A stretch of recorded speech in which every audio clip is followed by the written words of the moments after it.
ഏത് പാർട്ടിക്കും അവരുടെ പ്രവർത്തകരെക്കാൾ അല്ലെങ്കിൽ അവരുടെ നേതാക്കളെക്കാൾ ആ ആശയത്തിൽ വിശ്വസിക്കുന്ന അനുകൂലിക്കുന്ന ജനങ്ങളുണ്ട്. അവരാണ് വോട്ടായി മാറുന്നത്, അല്ലെങ്കിൽ ഒരു വിജയ സാധ്യത എന്ന് പറയുന്നത് അവർ തന്നെയാണ്. അവരാണ് അത് നിർണ്ണയിക്കുന്നത്. വയനാട് ഇപ്പോൾ ചില്ലറയൊന്നുമല്ല കോൺഗ്രസിലെ പ്രശ്നങ്ങൾ.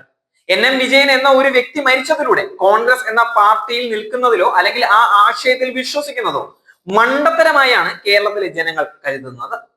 വയനാട്ടിലെ ജനങ്ങൾക്ക് ഇപ്പോൾ രണ്ടും കൽപ്പിച്ച് തന്നെയാണ് നിൽക്കുന്നത്. പാർട്ടി വിജയന്റെ ബാധ്യത ഏറ്റെടുക്കും എന്നതിൽ നാട്ടുകാർക്ക് ഒരു വിശ്വാസവും വന്നിട്ടില്ല.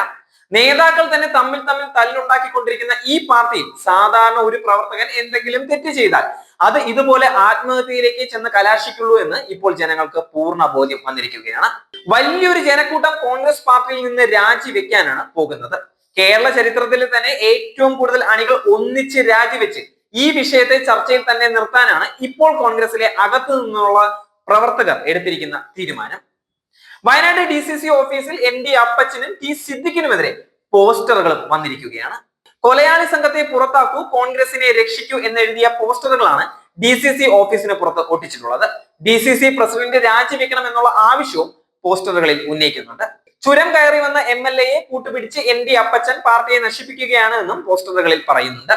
പ്രിയങ്ക ഗാന്ധിയുടെ സന്ദർശനത്തിന് പിന്നാലെയാണ് രൂക്ഷ വിമർശനവുമായി പോസ്റ്ററുകൾ പ്രത്യക്ഷപ്പെട്ടിരിക്കുന്നത്. വിജയന്റെ ആത്മഹത്യയിൽ നടപടി ആവശ്യപ്പെട്ട് കഴിഞ്ഞ DCC യോഗത്തിലും സംഘർഷമുണ്ടായിരുന്നു. സേവ് കോൺഗ്രസ് ഫോറം എന്ന പേരിലാണ് പോസ്റ്ററുകൾ വയനാട് DCC ഓഫീസിന് പുറത്ത് പ്രത്യക്ഷപ്പെട്ടത്. ബത്തേരി ബാങ്ക് നിയമന അഴിമതിയിൽ കുറ്റാരോപിതരായ മുഴുവൻ ആളുകൾക്കെതിരെയും നടപടി വേണമെന്ന് കഴിഞ്ഞ DCC യോഗത്തിൽ ഒരു വിഭാഗം ആവശ്യപ്പെട്ടിരുന്നു. അത് സംഘർഷത്തിന് ഇടയാക്കുകയും ചെയ്തിരുന്നു. DCC യോഗം പോലും വിളിക്കാനാവാത്ത സ്ഥിതിയിലേക്ക് നേതാക്കൾ കോൺഗ്രസിനെ എത്തിച്ചു. കുറ്റാരോപിതരെ സംരക്ഷിക്കുന്ന നിലപാടാണ് നേതാക്കൾക്കെന്നും KPCC സമിതി റിപ്പോർട്ടിൽ ആത്മഹത്യാക്കുറിപ്പിൽ പരാമർശിക്കപ്പെട്ട പേരുകൾ ഒഴിവാക്കിയത് നാണക്കേടാണ് എന്ന് ഒരു വിഭാഗം ആരോപിക്കുന്നുണ്ടായിരുന്നു. പ്രശ്നപരിഹാരം ഉണ്ടായില്ലെങ്കിൽ രാഷ്ട്രീയ പ്രവർത്തനം ഉപേക്ഷിക്കുന്നുവെന്ന് നേതാക്കളോട് ചില DCC സെക്രട്ടറിമാർ ഭീഷണി മുഴക്കുകയും ചെയ്തിട്ടുണ്ട്. ഇതേ ചുവട് പിടിച്ച് വീണ്ടും ജനങ്ങൾ അവർക്കൊപ്പം നിൽക്കുമെന്നും അറിയാൻ സാധിക്കുന്നുണ്ട്.